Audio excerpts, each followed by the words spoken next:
93 একটা management development ট্রেনিংয়ের জন্য আমাকে পাঠানো হলো বাইরে। ততদিনে ব্র্যাক আবার নতুন করে আর ধরনের করলো, আরডিপি আরসিপি হলো।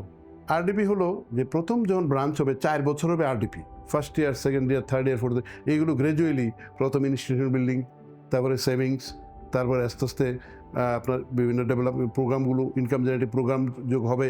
5th ইয়ারে গিয়ে ব্রাঞ্চগুলো গ্র্যাজুয়েট হবে। তো 5th ইয়ার থেকে আরসিপি। তো সেটা আগের আরসিটিভির মতো না হয়, তো এটা আরসিপি প্রোগ্রাম হবে, কারণ আগে ইনস্টিটিউশন বিল্ডিং পার হয়ে হইতে হবে। আগে তো হয়ে যেত ডিক্লেয়ারই ছিল মাইক্রো ক্রেডিটের ব্রাঞ্চ। তো এটা এখন মনে হলো ব্র্যাক আমরা ম্যাচিউরড হয়েছি মনে হলো, এবং সেগুলো যাচ্ছে প্রোগ্রামগুলো।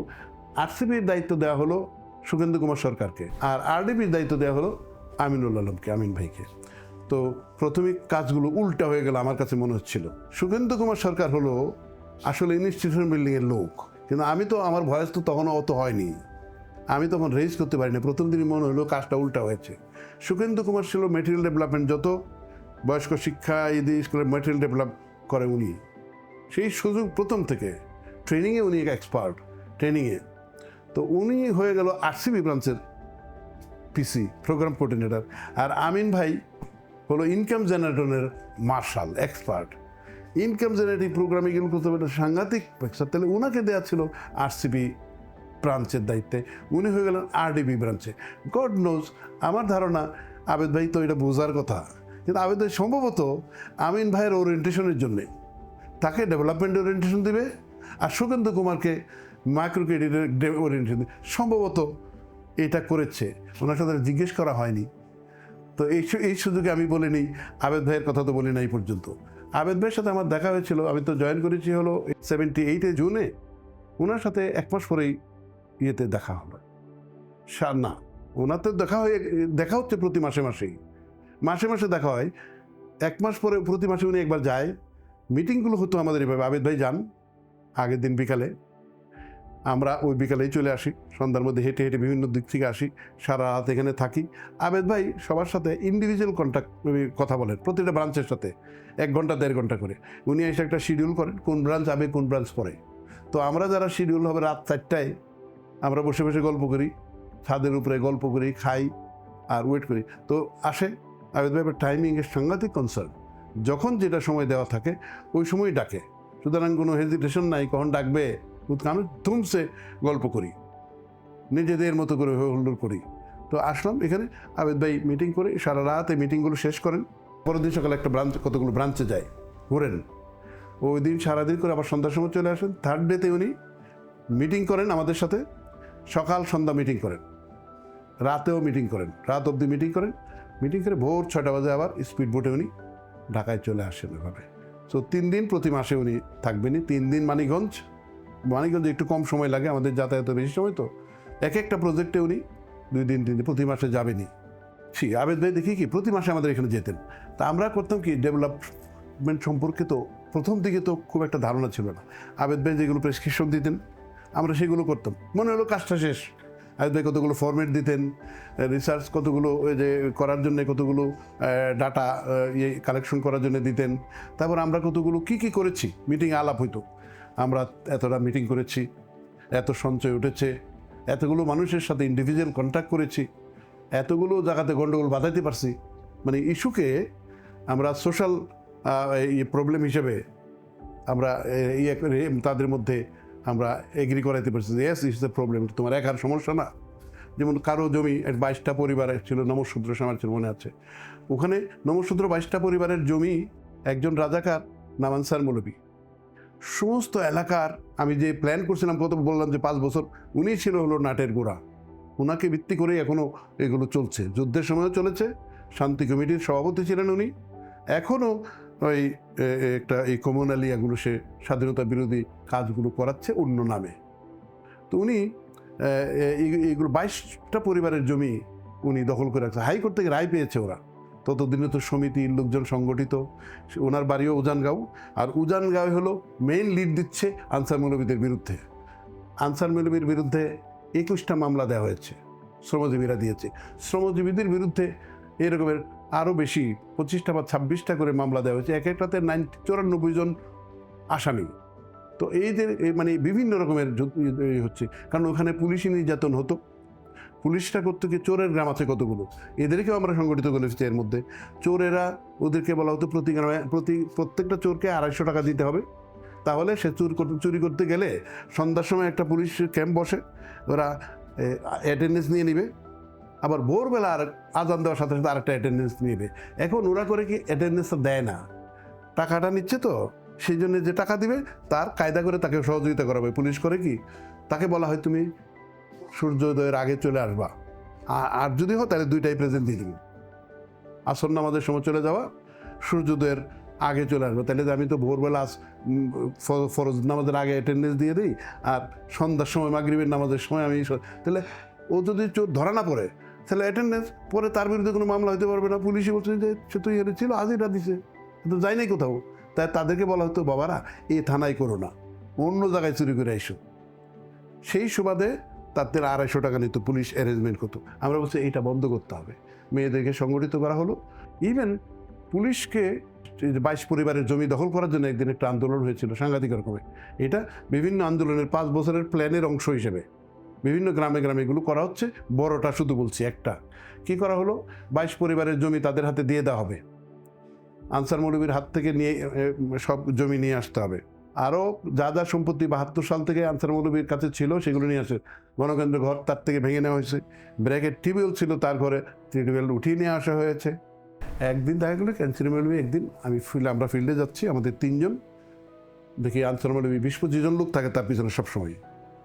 সে আসছে, সন্ধ্যা হয়ে গেছে, সে দেখি যে আমাকে একটা গর্তের ইয়েতে, রাস্তা খাল থাকে না, খালে থেকে উপরে এসে আমার একেবারে সামনাসামনি আমাকে দেখি অক্ষত্য ভাষায় গালিগালা শুরু করলো, আরামজাদা, ভৈরব্যা, আমার চুল ছিল অত বড়, চুল্লা, এবার তোর শেষ, তোর হায়াত শেষ, আর 7 দিন তোরে সময় দিলাম। এইগুলো চলে গেলো। তো আমার পাশে যে আমার 2 জন সহকর্মী ছিল, দেখি নাই কেউ, ও তো সাংঘাতিক, এরকম আমার থেকে 1 ফুট লম্বা, এবং বেতের টুপি থাকে, এরকম বেত নিয়ে সে ঘুরে। এই লোক পরের 3 দিনের মাথায় তাকে শ্রমজীবীরা উল্টা অ্যাটাক করেছে শ্রমজীবীরা তাকে। সে আইসা পরে 2 দিন পরে আমাদের অফিসে আইসা তার জীবন ভিক্ষা চাইলো ব্রেকের কাছে। 4র্থ দিনই জীবন ভিক্ষা চাচ্ছে আমাদের কাছে। তারপরে সমাজের প্রচুর এলাকার 50টা নৌকা এসেছিল মনে আছে অফিসে, সমস্ত এলিট লোক এসছে। আর এলিটদের সবাই তো আমাদের বেশিরভাগ পক্ষে, স্বাধীনতার বিরুদ্ধে সে তার পক্ষে। তো আমরা আপনাকে ও নিয়ে আসলাম, আপনার কাজ আপনি করেন। সো আমি জানি তো তারা কেউই তার পক্ষে না, কিন্তু এতবারে ফেরুসাস লোক, তার বিপক্ষে গেলেও মুশকিল আছে, সামনাসামনি জানে আসছে। এবং কতক্ষণ পর আপনি বিশ্বাসই করবেন না, সে আমি একটা চৌকির মধ্যে বসা ছিল, এই যে রুমের মধ্যে তো চৌকি আছে, তো আমাদের তো 3টা রুম চৌকি ভর্তি, বাইরে একটা মাত্র বেঞ্চ আছে, সব এত 50-60 জন গেস্ট আসছে। তো ওরা তো এই রুমে আমার হাতে এইভাবে ধরছে, আমার জীবন ভিক্ষা দেন। আমি তো কেউ না রে ভাই, গরিব মানুষ, ব্রেক তো কেউ না, গরিব মানুষের সাথে আপনার লাগছে, ওরা যদি দেয়।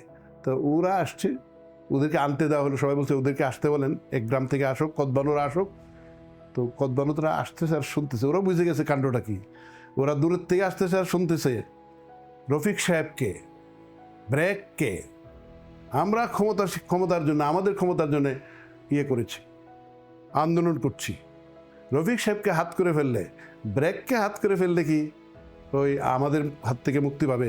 কখনোই মৌলবী আমাদের হাত থেকে মুক্তি পাবে, এগুলো আমাদের জানা কথা, ওরা বুঝতে পারতেছে আর কি। আমি আর কাছে আসতে পারি, আমি দেখেন হুজুর, এরা তো আসলে কমিউনিস্ট হয়ে গেছে এখন, এরা অমর চাঁদের লোক হয়ে গেছে, সঞ্জিত সেনগুপ্তের লোক হয়ে গেছে ভাই, তাই না? আমাদের কথাও শোনে না এরা এখন। আমরা শোনাইছি পথ অমর, তখন সঞ্জিত সেনগুপ্ত একতা পার্টি করে, দেখেন একতারে মনে করছে সঞ্জিত সেনের পার্টি বুঝি। ওরা আমাদের রেখে ভাই সঞ্জিত সেনের মিটিংয়ে চলে যায় দিনাইতে, আমাদের কথাও শোনে না ভাই। আসলে আজ বলছেন যে তোরা আসুক, আর আসতেছে ওই কথা বলতেছে, আমি এই যে দেখেন ওরা কী বলে, আইসা আমাকে শাসাচ্ছে, আপনাদের কি আমরা খাই না পড়ি, আমাদের আন্দোলন আমরা করছি, আপনারা কে, ব্র্যাককে আমাদেরকে বাধা দিবে? আমরা যদি জিজ্ঞেস করে করবো? আপনারা যদি আমাদের সাথে থাকেন থাকবেন, না যদি থাকেন আনসার মৌলবীদের অবস্থা হবে আপনাদেরও। তাই স্যার আমরা কখনোই আপনাদের পক্ষে যাব না, আপনারাই তো বুঝুন আপনারা কী করবেন। তো বলে 1 সপ্তাহে আমরা আনসার মৌলবীকে করতে পারি, তার তো কথা ঠিক নাই। তো তার 7টা শর্ত, এটা করতে পারবি না, এটা করতে পারবে না, এটা করতে পারবে না, এরকম। দেন তারপরে সে শেষ। তো ওইটা ছিল এই আনসার মৌলবী। তো 22 পরিবারের কী হলো এর মধ্যেই, এবার যখন ধান কাটা হবে তো ধান লাগাই মৌলবী ধান লাগাক, এর মধ্যে সমিতিগুলো বসে বসে আমরা ইয়ে করছি। যদি বিরাট বড় আন্দোলন হবে এটা, তাহলে অনেকগুলো অনেক জমি, প্রায় হলো 100 একরের জমি মতো হবে। সেই একরের জমি ধান কেটে নিব আমরা প্ল্যান করছি। থানার সাথে যোগাযোগ করছি আগের থেকেই, কারণ থানার পুলিশের কাছে হলো শ্রমজীবীদেরই ছেলেমেয়েরা চাকরি করে। একটা দল রাখা হয়েছে যে থানাতে ইনজাংশন জারি করছে মৌলবী, ইনজাংশন আছে, পুলিশকে বলেছি, সে বলছে যে সুনামগঞ্জ থেকে যদি পুলিশ পাঠায় দেয় আমরা তো কিছু করতে পারবো না, আমাদের থানার থেকে পুলিশ যাবে না। তো তাহলে দিরাই থেকে আসবে, সুনামগঞ্জ থেকে আসবে, এইগুলো শ্যামারচরে আবার পুলিশ ক্যাম্প আছে, এটা দিরাই থানার আন্ডারে, এরা যাবে। তো বললো এটা ব্যবস্থা আমরা করব। তো এটা যখন আমরা চোরের যত মহিলা ছিল 4 থেকে 500 মহিলাকে আমরা একটা গ্রুপ বানিয়ে, যে পুলিশ ক্যাম্পের থেকে 1 কিলোমিটারের মধ্যে এই জায়গার মধ্যে এদেরকে দাঁড় করালাম। এদেরকে পার হয়ে যেতে হবে, এদেরকে যুদ্ধের কৌশল শিখিয়ে দিলাম। তারপর আরেক দল থাকবে 2-3 কিলোমিটার ভিতরে, 7-8 কিলোমিটার ভিতরে জমিটা। থার্ড বাহিনী থাকবে 400-500 পুরুষ, আবার সমস্ত এলাকার সব শ্রমজীবীরা আসছে। তো আরেক দল ধান কাটবে, ধান কাটলে মানে 50% কাটলে যা কাটবে অর্ধেক নিয়ে যাওয়া আর অর্ধেক দিয়ে যাওয়া, এটা হলো প্ল্যান। এবং যদি আহত হয়, নিহত হয়, তাহলে কি কি হবে রেজলিউশনে লেখা আছে, সমিতি কি কি বহন করবে, ট্রিটমেন্টের কি হবে, মরে গেলে কি কি করতে হবে, এগুলো একটা রেজলিউশন ওরা লিখেছে মিটিংয়ের মধ্যে। তো লিখে তারপরে যেদিন হচ্ছে আমি তখন দেখতে চাই, এটা প্রথম ব্যারিকেড তো মেয়েরা, চোরের বউরা, প্রথমেই যদি এই ব্যারিকেডটা ভেঙে ফেলে তাহলে তো গন্ডগোল হয়ে যেতে পারে। এখানে কবরস্থান ছিল, তো কবরস্থানে কবরের ভিতরে শুয়ে আছি ভোরবেলা থেকে গিয়ে, একেবারে রাস্তার পাশ দিয়ে কবর গেছে, দেখি কি কি যায়। এবং এরা জানে যে এখানে আছি আমি, কোনো কিছু হলে এখান থেকে ইনস্ট্রাকশন দেবো একজনের কাছে। সব কদবানো যে নেত্রী আছে ওরা এখানে এই জায়গাটায় একটা পুলিশ আছে, হ্যাঁ, 1 শতাধিক পুলিশ এসছে, একটা পুলিশ আছে, 3 জন করে মহিলা তাদেরকে ধরবে, একটাকে ধরে গড়াগড়ি করে নিচে নেমে যাবে, নিচে পড়ে যাবে রাস্তার নিচে। ওইভাবে সবগুলো পুলিশ এখানে ধরাশায়ী, 500-র মতো মেয়ে, তো সবগুলো ধরাশায়ী। ততক্ষণে সকাল হয়ে গেছে, পুলিশ অনেক আহত, অনেকের অস্ত্র পাচ্ছে না এগুলো। তারপরে ওইদিকে তো পুরুষ মানুষের যে 3 দল যে কাটছে মাঝে মাঝে, ওরা লাগেই নাই তখন। সো ঠিক মতে ওই ধান কেটে নিয়ে আসা হলো, ওই থানার পয়সা দেওয়া হলো এদেরকে, এই টান দিয়ে গরিব শ্রমজীবীদেরকে, যারা ওই নমশূদ্র হাটির জমি ফিরিয়ে দেওয়া হলো। এটা ওয়াজ এ ভেরি জয়ফুল একটা মুভমেন্ট ছিল আমাদের জন্য। এরকম লট অফ এইগুলো আবেদ ভাই এগুলো সব জানে কি হচ্ছিল। আমাকে খালি মাঝে মধ্যে বলছো, দেখো জানটা না খোয়া ফেলো। সিরিয়াস সুগেন্দা বলতো যে অ্যাগ্রেসিভ। আমার সুগেন্দা এক সময় ওই আন্দোলন হচ্ছে, একবার আমার বাবা গেছে আমাকে দেখতে 3 বছর পরে, 3-4 বছর পরে আমাকে দেখতে, আমি বাড়ি আসি না তো, আমাকে দেখতে গেছে। সে জানে না এত ভিতরে যে হেঁটে হেঁটে বেচারা আসছে, তার পা ফুলে অসুস্থ হয়ে গেছে। সে এসে হঠাৎ দেখে সে এসছে, কথা নাই বার্তা নাই। ওই শুক্রবারই ঘোষণা দেওয়া আছে মোল্লারা আমাদের অফিস পুরাই ফেলবে। চিন্তা করেন, পুরাই ফেলবে, না আমার বাপ মারা যাবে, তো আমরা তো পালাই যাবো, বলতেও পারছি না বাপকে, জ্বর, তাকে ফেরতও পাঠাতে পারছি না। তো ওই দিন করবে, তখন কী করবো, ওই দিন প্রায় 6 থেকে 7 হাজার শ্রমজীবী সব ক্যাম্পের এখানে একটা মহিলা সম্মেলন ডাকলাম। ওনারা নাকি শুক্রবার দুপুরবেলা নামাজ পড়েই আক্রমণ করবে, আগুন লাগাবে। তখন এদিকে বাপ তো ঘুমাচ্ছে, তা আমরা ওইদিকে এই মসজিদের পাশেই, আমাদের অফিসের পাশেই মসজিদ, কাছাকাছি 400-500 গজের মধ্যে। এখন মহিলারা বক্তৃতা দিচ্ছে, আমরা বললাম তোমরা দুপুর পর্যন্ত বক্তৃতা দেওয়া, মোল্লারা নামাজ পড়ে আসা পর্যন্ত চলবে, যদি মোল্লারা আসে তো ওখান থেকেই তো যায় মসজিদের মধ্যে আক্রমণ করা হবে। মোল্লারা এতগুলো দেখে, কয়েক হাজার লোক তো মহিলারাই বক্তৃতা দিচ্ছে একটার পর একটা, দেখে ওরা আর আর আর আসেও নাই, আমার বাপও বেঁচে গেল। So these are the stories. দেখো আবেদ ভাই যেটা করছেন না, আবেদ ভাই না একটা জাদু আর কি, আবেদ ভাই এমন একটা জাদু, এটা পরশপতনের মতো। উনি কিন্তু তেমন কিছু বলতেন না, হ্যাঁ করো, আচ্ছা ঠিক আছে, এটা পারবা তো, হ্যাঁ হবে। তো উনি এর বেশি কিছু বলতেন না, আছে না এইভাবে করো, এইভাবে করবো, ফরমালি কখনোই ইনস্ট্রাকশন দেন নাই। উনি সবাই মিলে আমরাই সিদ্ধান্ত নিতাম। আবেদ ভাই একটু ডিরেল হয়ে গেলে শুধু একটু লাইনে উঠিয়ে দিত, আমরা ফিলই করতাম না এত বড় মহিরের সাথে আমরা কাজ করছি। তো আবেদ ভাই আমাদের ভাই। তো এখন আবেদ ভাই যখনই ধরুন সারা জীবনই আমি গিয়ে সাধারণত কখনোই মনে আছে আবেদ ভাইয়ের রুমে গেলে এই দিক দিয়ে আসতাম, আবেদ ভাই এনে বসাতো, এই দিক দিয়ে আসতাম সিগনেচার নিতে, ভাই এখানে একটা সিগনেচার করতে হবে। এই যে উনি এত বড় ওনাকে আমরা ফিলই করতাম না যে আমরা এই যে আবেদ ভাইয়ের সাথে, কিন্তু আবেদ ভাই হ্যাঁ এটা কেন জানি দিবা এত আচ্ছা। অনেক সময় প্রসিডিউরের বাইরে দিতাম, এইভাবে প্রসিডিউরও তৈরি হতো এইভাবে। আমার মনে মনে চারঙ্গে আমি ওই ইয়েতে গেছি, ওই একটা লোককে একটা অনুদান দিতে হবে, প্রসিডিউরে নাই। তো ওই আরঙের যে আছে এইচআরের যে জিএম আছে, সে আমি বলছি আবেদ ভাইকে নিয়ে আসেন। আমি তো ভাই আপনি যান, অনেক দিন ধরে 1 মাস ঘোরালে তারপর আবেদ ভাইয়ের কাছে গেলাম। কারণ আমরা তো চাচ্ছি যে সিস্টেম আছে, কারণ আবেদ ভাই যত উপরে উঠছে আমরা যারা তার সাথে কর্মী ছিলাম, আমরা যারা পিছনে, আমরা ধীরে ধীরে নিজেই মাকড় ইয়ের মতো শামুকের খোলসের মধ্যে ঢুকছিলাম। আমরা আস্তে আস্তে পিছাচ্ছিলাম, কারণ লোক সংখ্যা বাড়ছে, ডিপার্টমেন্ট বাড়ছে, সিনিয়র লোকরা বাড়ছে, আন্তর্জাতিকভাবে আবেদ ভাইয়ের ইনভলভমেন্ট বাড়ছে।